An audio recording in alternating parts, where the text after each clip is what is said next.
गऱ्यो ल यो हेर्ने है यो एउटा ढुङ्गा रहेको छ हो कि हैन यो के हो स्प्रिङ ब्यालेन्स आज हामी चाहिँ आर्किमिडीजको सिद्धान्तको चाहिँ परीक्षण गर्नेछौँ बुझ्यौ त्यसले के भन्दछ कि कुनै पनि वस्तुले आंशिक पूर्णरूपमा तरल पदार्थमा राख्दाखेरि त्यसमा लाग्ने ऊर्ध्व चाप त्यसले विस्थापित गरेको तरलको तौलसँग बराबर हुन्छ यानी कि त्यसमा ऊर्ध्व चाप जति लाग्छ नि त्यो ऊर्ध्व चाप के को बराबर हुन्छ विस्थापित तरलको तौलसँग ल यहाँ हेर्ने यहाँनिर अहिले यसको वेट कति छ 5.8 छ ग्राम छ सरी यसको पिण्ड कति छ 5.8 ग्राम छ ल अब यसले राख्दाखेरि हेर त पानीमा राख्दाखेरि यो पानीको सतह बढ्यो कि बढेन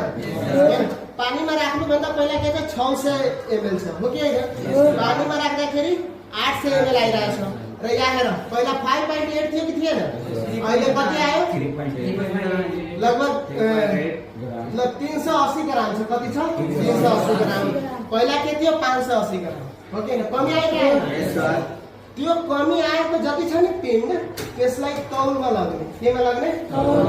त अहिले त जुन पिण्ड आयो त्यो कतिले कमी छ 200 ग्राम 200 ग्रामलाई हजारले भागपछि किलोमा जान्छ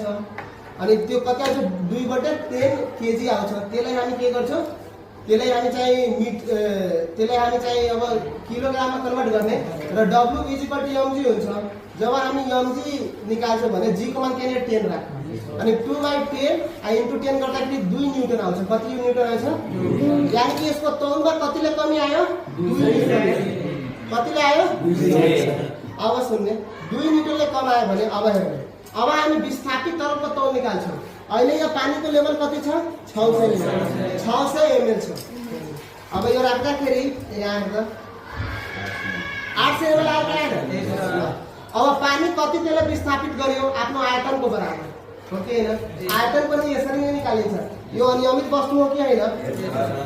मानौ न हामीले के सिकेको छौं सिलिन्डरको निकाल्न सक्छौं हो कि हैन षडमुखाको निकाल्न सक्छौं आयतन तर यसको अनियमितको निकाल्न सक्छौं यसको निकाल्ने तरिका यही हो यो याद राख्ने यसरी आयतन निस्किन्छ ल अब हेर त 600 बाट 800 ml मा आयो 800 ml मा यहाँ सुन्ने यहाँ हेराउ त ल यार 1000 लिटर इक्वल टु 1 लिटर के हुन्छ 1 लिटरमा कति ml हुन्छ 1000 ml यानी कि 1000 लिटरमा 1000 गर्ने यति ml आयो यति ml इक्वल टु यति मिटर जो आयतन छ भने 1 मिलिलिटरबाट कम हुन्छ कि हुँदैन यो 10 को पावर -6 हुन्छ पावर ल अब 200 ml बाट कति आयतन हुन्छ भने 1 ml बाट यति भने 200 ml बाट 200 मल्टिप्लाई गरे यो आयतन आयो के आयो आयतन कति आयो यति ल अब पिण्ड इक्वल टु डेन्सिटीको फर्मुलाबाट आयतन पिण्ड इक्वल टु dv हुन्छ के हुन्छ यो घनत्व छ